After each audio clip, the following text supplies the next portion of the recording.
Russ. Again? Yeah, again. I got more. Oh dear. Okay, what ready? you got? Okay, so this person on the Western Martial Arts subreddit wants to know about context for dueling sabers. Here's the question. What was the actual context behind 19th century Italian dueling sabers? I've heard conflicting ideas. On one hand, they are deemed as civilian weapons. On the other, I've heard they were still fully military, but with the idea that for infantry, lighter is better.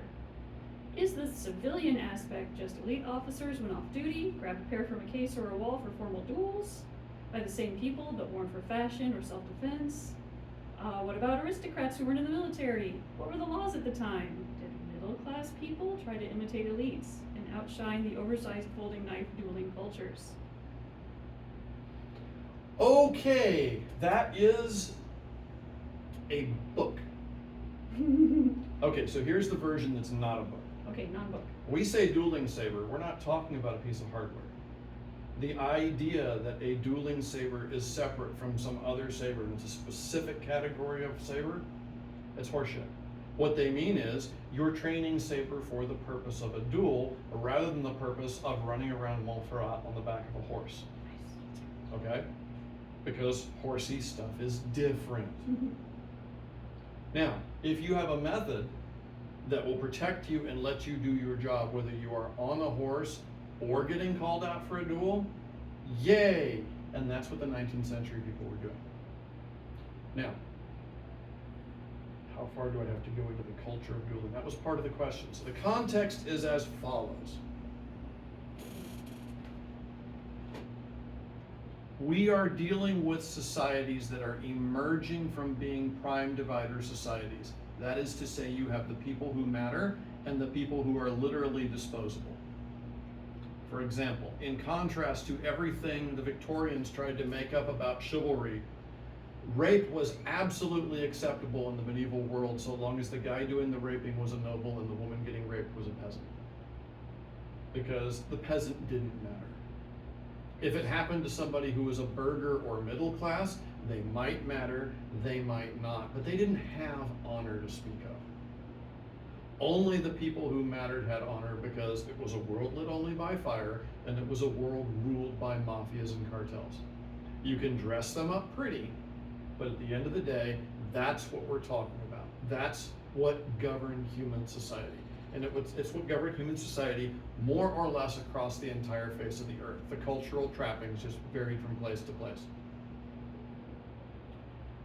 As we move into actual civil societies, the concept of honor doesn't go away. And if someone insults you badly enough that it destroys your reputation, you have no choice but to get redress for that.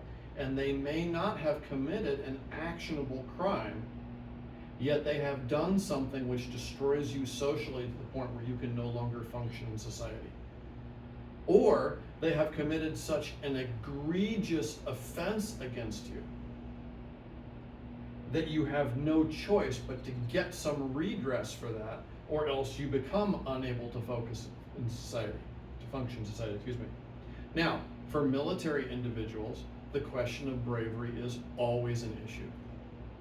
If you are the quote-unquote coward, aka neurologically speaking, your body can't handle conflict and you freeze up, even though you don't intend to, you're in trouble. The whole point of the duel is to restore honor. It doesn't mean that Kathy and I, who have been busy insulting each other, suddenly like each other. It could be that we got just a little bit too into our wine, and she called my sister a drunken, whoring pig where someone else overheard it, and now they are offended on my behalf. We've never seen that happen on the internet, right? No. So now, Kat and I have to go out into a muddy field and fight a duel just to make sure everything calms down. And the answer is, one of us is going to take just enough of a stab that the seconds agree that, yep, this is done. And the seconds are going to agree that this is not a serious case. A sufficiently debilitating wound will be fine, or even first blood might be fine. But the question is restoring honor. Some people don't have to fight that. Many middle-class people did not have to go fight and restore honor because the concept was considered ridiculous and somewhat anachronistic. Many cases they try to come up with dueling codes that are so ferocious that nobody will duel. Oops, it winds up being counterproductive, because being willing to face the legal consequences of a duel then became part of the question of, well, do you actually have a spine or not? Are you actually a coward or not? Now, in Italy, legalities vary from place to place, because Italy is not a unified creature until well into the 19th century. Legalities change on your social status, because no matter how much we like to pretend otherwise, that's true. If I'm the son of a senator or a high-ranking politician and I'm caught with a bag full of heroin, I'm not doing prison time. It's the way it works. Other things may happen to change this under the table, but I will get a vote on that, as opposed to, oh yeah, that's you can plead for 20, thanks. Same thing existed in the 19th century. So, that makes sense for the context? I believe so. Okay, so when we read about dueling saber, and this has really become a meme because Chris Holtzman's original publisher forced him to use the phrase dueling saber when he didn't want to.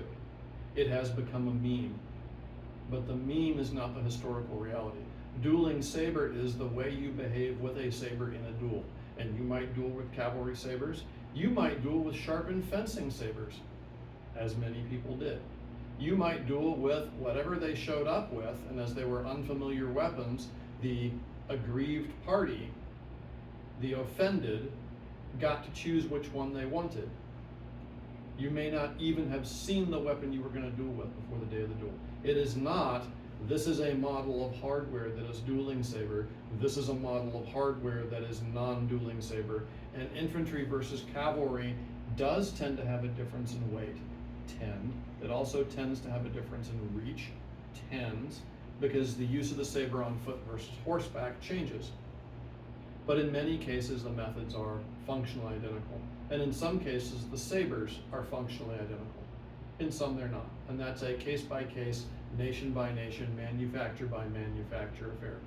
Once we get far enough into the 19th century that they're actually engaged in mass industrial models of saber manufacture for specific groups by contract.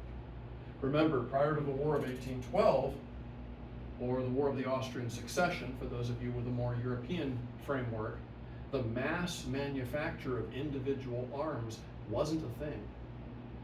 It is only once we are well into the Napoleonic era that your weapon looks almost exactly like the other 300 in this batch becomes a thing people take for granted. Until then, even if it's a model of saber, there will be huge differences in manufacture because each one's going to be handmade and individually made, not early model assembly lines where people are using jigs. Make sense? Totally. Also, I just screwed up the War of the Austrian Succession. That's a different war. But I need coffee, and I'm going to die on that hill. So, is that good? Yeah. Thanks very much. Okay, thanks. Go Sabre. Or rapier, or longsword. Small sword. Small sword, Spudgeon. also awesome. I love small sword.